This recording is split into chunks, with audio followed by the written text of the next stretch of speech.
Flight 447 began like countless other overnight flights across the Atlantic. Passengers settled into their seats, the cabin lights dimmed, and the engines of the Airbus A330 hummed steadily as it climbed into the night sky. To everyone on board, it was just another long-haul flight, quiet, calm, and uneventful. But more than 5 hours later, somewhere over the vast darkness of the South Atlantic, a series of subtle, almost invisible events would unfold, events that even the most experienced pilots would struggle to recognize in time. And within 4 minutes, the aircraft would be lost.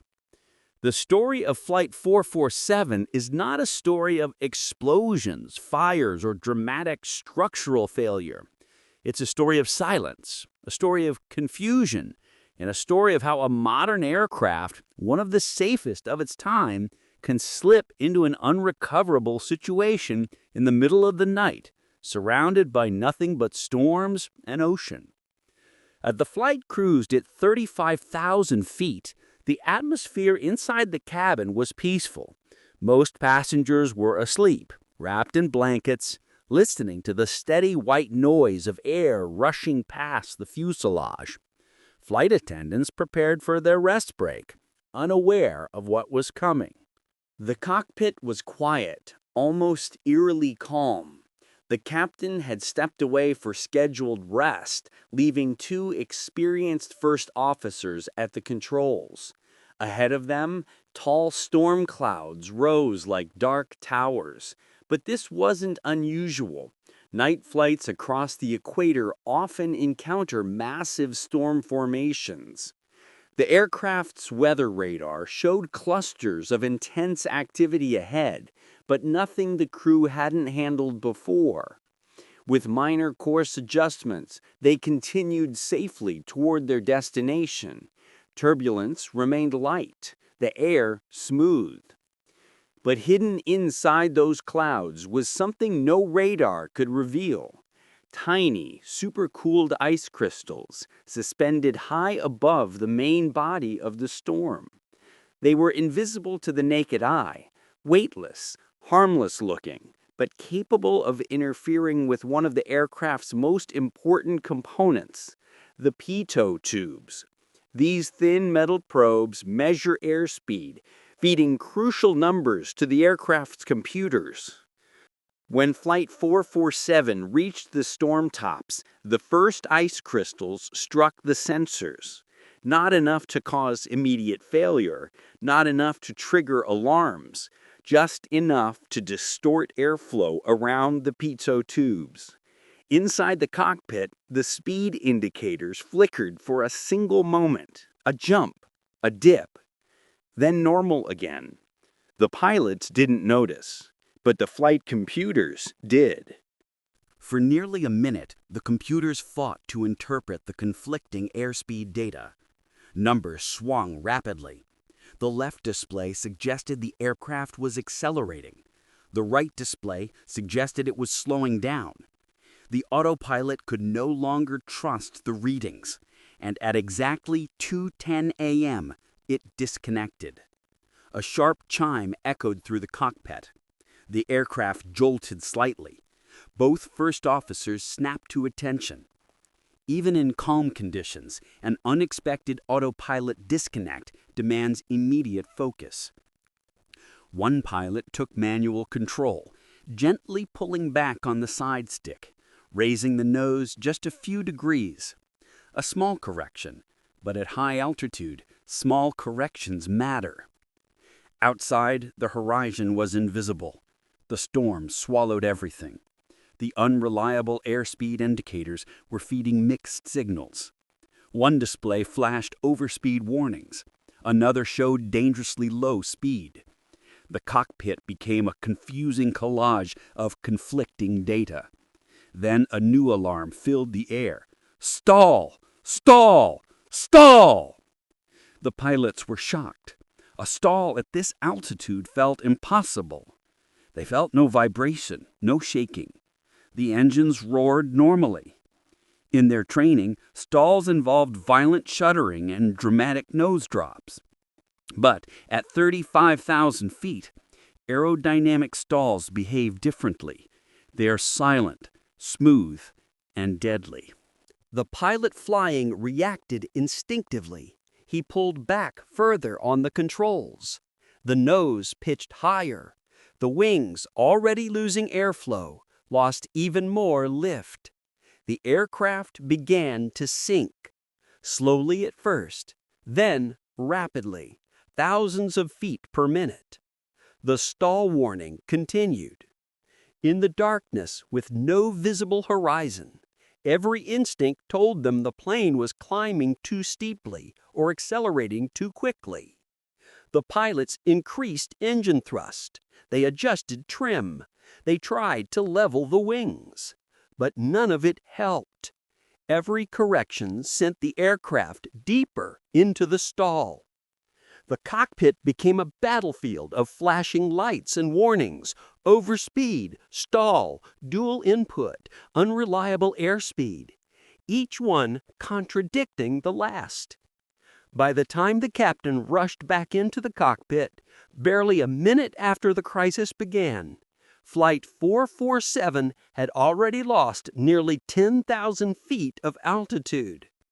He attempted to take control, calling out urgent commands, but the situation had already passed the point of recovery. Confusion spread across the flight deck.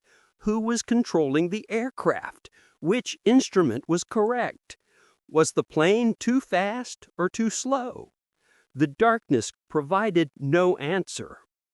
Outside, the Airbus A330 was falling through the night, nose high, tail low, locked in a catastrophic aerodynamic stall. Despite the engines producing full power, the aircraft continued to sink. Power cannot overcome a lack of lift. The wings needed airflow, not thrust. And with the nose pitched upward, there was none. The descent accelerated. The pilots fought desperately to regain control. But the instruments were unreliable, and the alarms were overwhelming.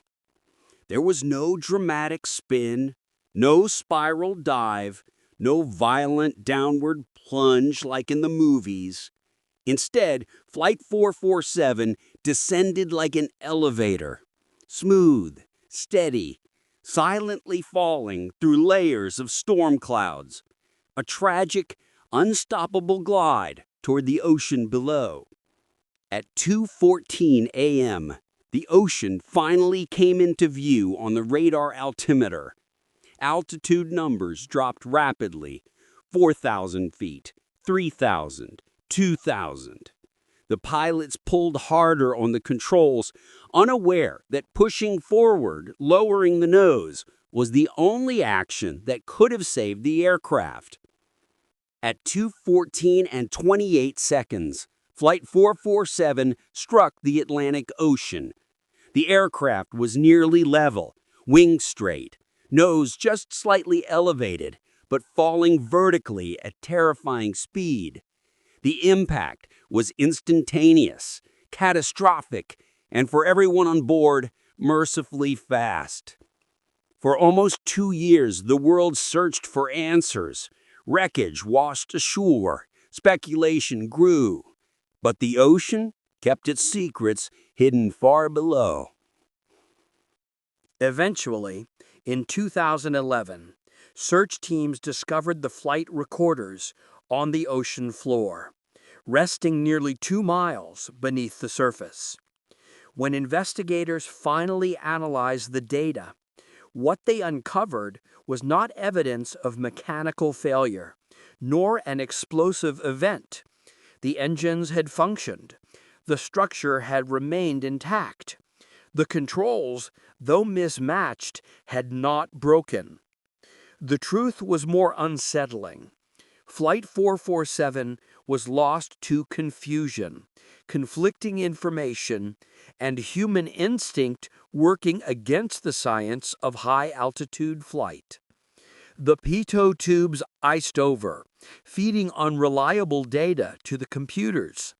The autopilot, unable to resolve the conflicting airspeed readings, disengaged. The pilots, suddenly thrust into manual flight in harsh darkness and turbulence, misinterpreted what was happening. At such a high altitude, aerodynamic stalls behave differently. The typical warning signs, vibration, shaking, loud buffeting, aren't present.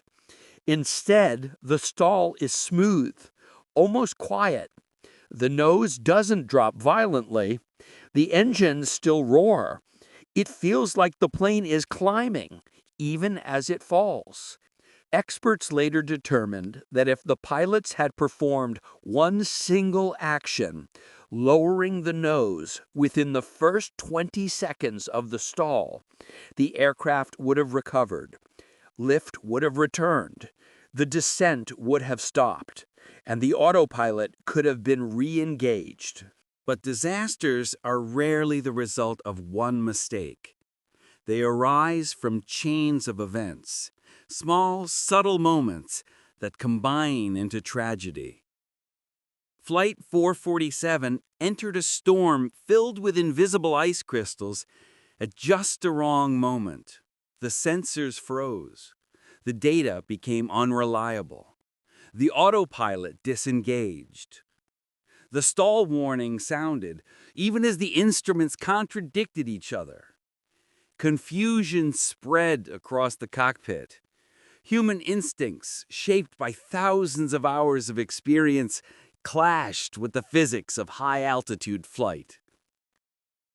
If the storm had been slightly weaker, if the ice had arrived a few seconds later, if the pitot tubes had cleared sooner, if the stall warning had been clearer, if the pilots had recognized the silent stall instantly, Flight 447 might have completed its journey without incident. Passengers would have awakened to breakfast service. The aircraft would have descended toward Paris. Families would have greeted loved ones at the arrivals hall. Instead, it became one of aviation's most haunting reminders that even modern aircraft, advanced automation, and highly trained crews can be overwhelmed when multiple small failures align at the worst possible moment. Thank you for watching Unfolded Disasters.